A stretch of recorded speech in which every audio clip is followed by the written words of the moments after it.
शाम होने वाली थी। आसमान पर काले घने बादल इस तरह छा गए थे कि दिन में ही रात जैसा अंधेरा हो गया। ठंडी हवाएं तेजी से चल रही थीं और बिजली लगातार कड़क रही थी।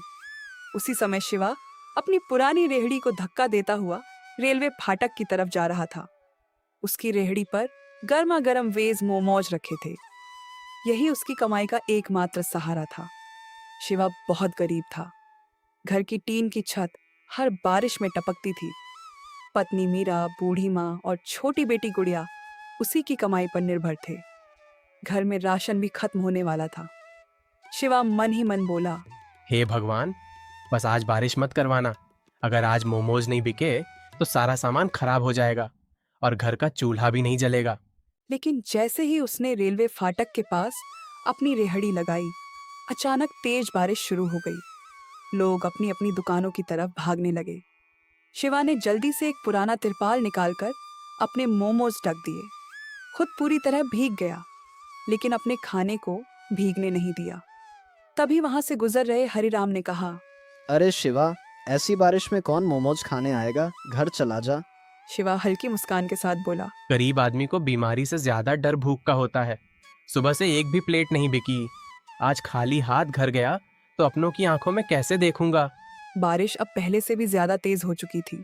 ठंडी हवाएं इतनी तेज चल रही थीं कि शिवा की रेहड़ी बार बार हिलने लगी। उसने दोनों हाथों से रेहड़ी को कसकर पकड़ लिया। उसके कपड़े पूरी तरह भीग चुके थे, लेकिन उसे अपनी परवाह नहीं थी। उसकी नजर बार बार मोमोज के स्टीमर पर जा रही थी। धीरे धीरे रात के 8 बज गए। रेलवे फाटक के आसपास की लगभग सभी दुकानें बंद हो चुकी थीं। सड़क पर सिर्फ बारिश की आवाज सुनाई दे रही थी। शिवा ने जेब में हाथ डाला। पूरे दिन की कमाई सिर्फ 20 रुपए थी। उसने गहरी सांस ली और बुदबुदाया, इतने पैसों में तो आधा किलो आटा भी नहीं आएगा। उसे सुबह घर से निकलते समय मीरा की बातें याद आने लगीं। शिवा, अगर हो सके तो माँ की दवा भी लेते आना, उनकी खांसी फिर बढ़ गई है। यह सोचते ही उसकी आंखें भर आईं। उसने एक बार फिर आसमान की तरफ देखा और बोला, हे भगवान, बस आज बारिश मत करवाना। अगर आज मोमोज नहीं बिके तो सारा सामान खराब हो जाएगा और घर का चूल्हा भी नहीं जलेगा। रेलवे फाटक की घंटी लगातार बज रही थी। कुछ ही सेकंड में दोनों तरफ के गेट बंद हो गए। तेज बारिश की वजह से सड़क पर गाड़ियों की लंबी लाइन लग गई।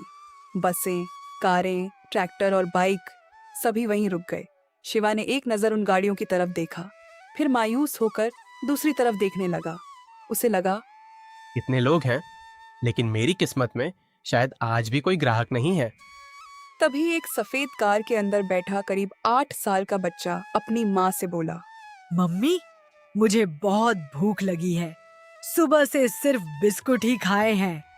उसकी माँ ने बैग देखा, लेकिन उसमें खाने के लिए कुछ भी नहीं बचा था। तभी बच्चे की नजर खिड़की के बाहर खड़े शिवा की रेहड़ी पर पड़ी। स्टीमर से उठती गर्म भाप बारिश के बीच भी साफ दिखाई दे रही थी। बच्चे ने अपनी माँ का हाथ पकड़कर कहा, मम्मी, मुझे मोमोज खाने हैं, प्लीज। माँ ने बाहर देखा। बारिश अभी भी रुकने का नाम नहीं ले रही थी। उन्होंने कुछ पल सोचा, फिर छाता उठाया और तेज बारिश में शिवा की रेहड़ी की तरफ चल पड़ी।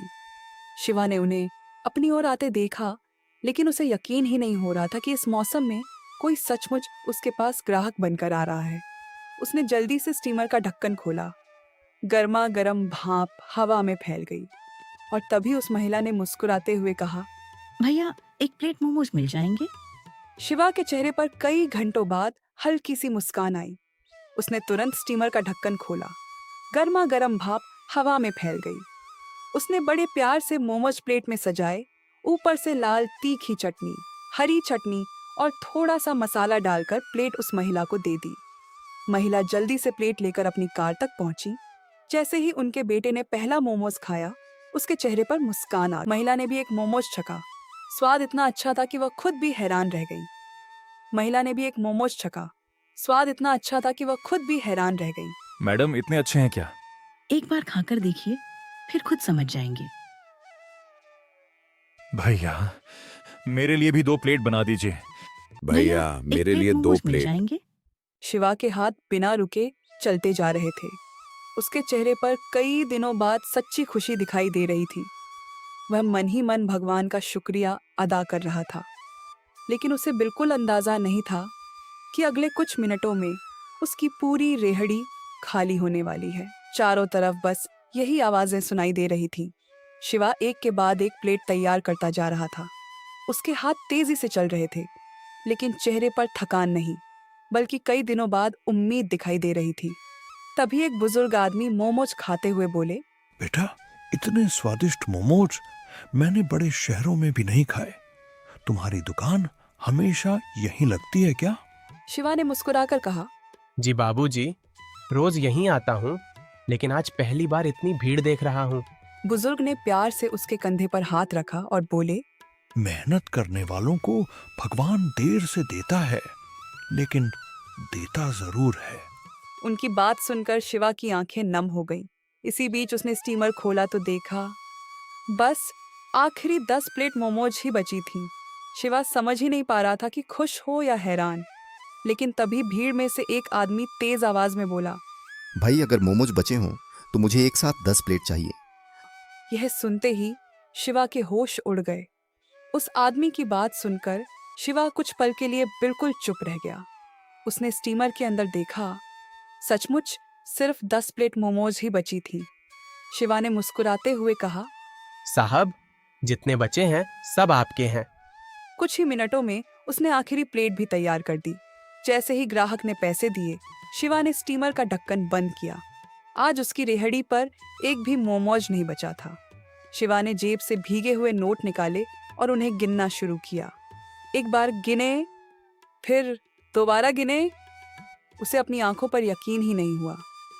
आज उसने पूरे महीने की सबसे ज्यादा कमाई की थी। उसकी आंखों से खुशी के आंसू निकल पड़े। उसी समय वही बुजुर्ग उसके पास आए और बोले, बेटा, याद रखना, भगवान कभी मेहनत का फल रोकता नहीं, बस सही समय का इंतजार करवाता है। शिवा ने हाथ जोड़कर उनका धन्यवाद किया। बारिश अब धीरे धीरे थमने लगी थी। उसने अपनी रेहड़ी समेटी, पैसे जेब में रखे और चेहरे पर मुस्कान लिए घर की ओर चल पड़ा। बारिश अब लगभग रुक चुकी थी। शिवा अपनी रेहड़ी धीरे धीरे घर की तरफ ले जा रहा था, लेकिन इस बार उसके कदमों में थकान नहीं, खुशी थी। रास्ते में वह सबसे पहले राशन की दुकान पर रुका। भैया, 5 किलो आटा, 2 किलो चावल, दाल, तेल और चीनी दे दीजिए। दुकानदार ने मुस्कुराते हुए कहा। लगता है आज कारोबार अच्छा हुआ है।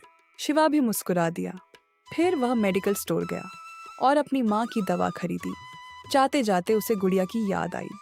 वह पास की दुकान से उसके लिए चॉकलेट और एक छोटी सी गुलाबी हेयर क्लिप भी ले आया। सामान से भरे थैले देखकर उसकी आंखों में खुशी साफ दिखाई दे रही थी। लेकिन जैसे ही वह अपने घर के पास पहुंचा, उसे अंदर से रोने की आवाज सुनाई दी। उसका दिल जोर जोर से धड़कने लगा। शिवा दौड़ते हुए घर के अंदर पहुंचा।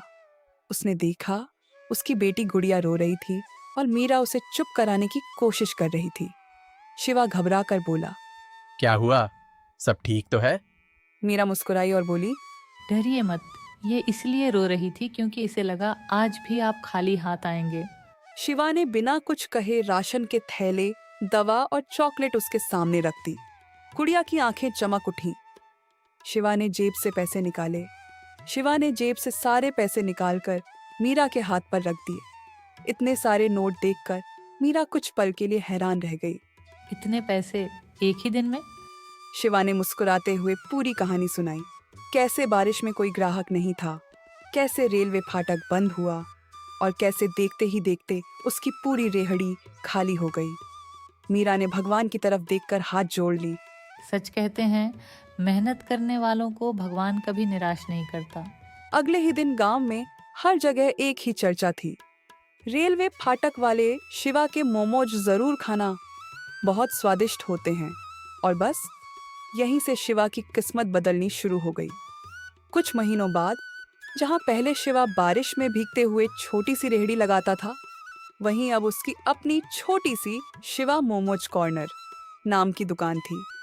दुकान पर ग्राहकों की भीड़ लगी रहती थी। गांव ही नहीं, आसपास के लोग भी उसके मोमोज खाने आते थे।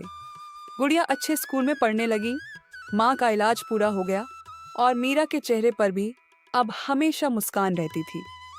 एक दिन याद है शिवा, मैंने उस दिन कहा था घर चले जाओ।